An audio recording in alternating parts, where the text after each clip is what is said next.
ಆತ್ಮೀಯರೇ, ನಾವು ಇವತ್ತಿನ ದಿವಸ ಉತ್ತರ ಕನ್ನಡ ಜಿಲ್ಲೆಯ ಶಿರಸಿ ತಾಲೂಕಿನ ಮಂಜುಗುಣಿಗೆ ಬಂದಿದ್ದೇವೆ.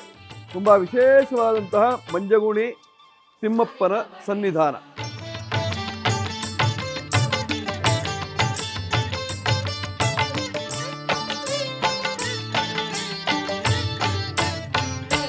ಇಲ್ಲಿಯ ಮಹಾತ್ಮೆ ವಿಶೇಷವಾಗಿರ್ತಕ್ಕಂಥದ್ದು ಇದು. ಆದ್ದರಿಂದ ಇದಕ್ಕೆ ಮಂಜಗುಣಿ ಕ್ಷೇತ್ರ ಅಂದ್ರೆ ಒಂದು ಪುಣ್ಯ ಕ್ಷೇತ್ರ ಹೇಳುವಂತಹ ನಾಮಧೇಯ.